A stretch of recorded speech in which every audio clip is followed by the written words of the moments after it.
cả bây giờ ôi Hắn nước cả. hai con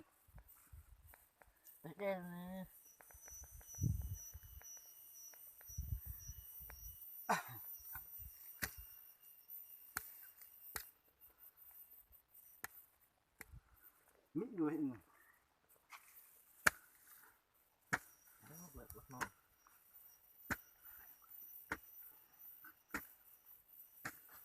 bằng cái ô không có vui lý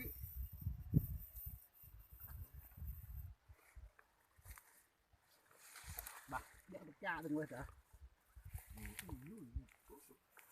ô mua cho ô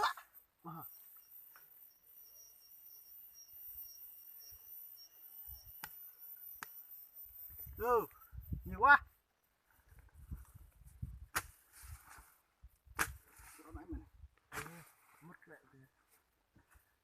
ô đây đừng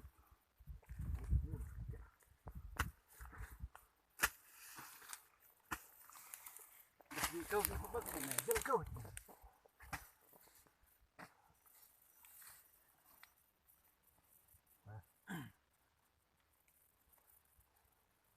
nè hai bể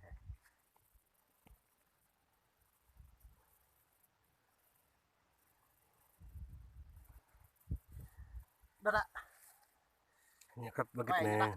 đã cùi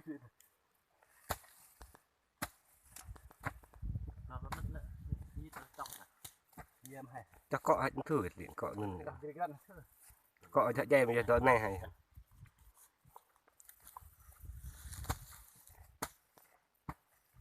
nói có lẽ Hai tệ nhưng đỉnh bị hả?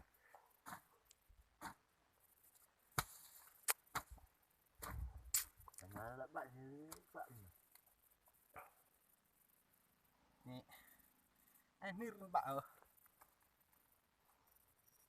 cái này thì Drai nè. ra những như bác nào vậy anh ơi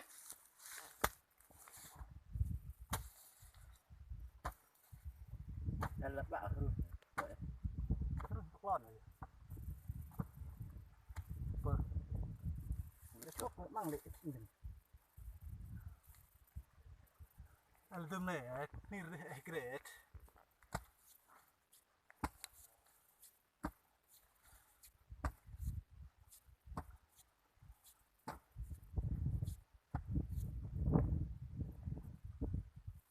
rồi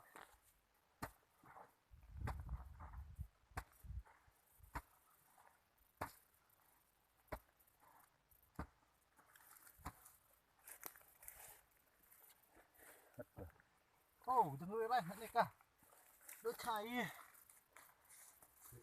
là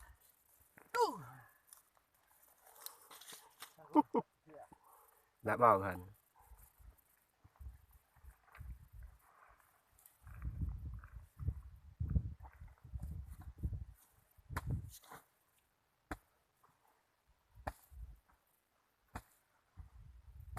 Đỡ mang mà nè.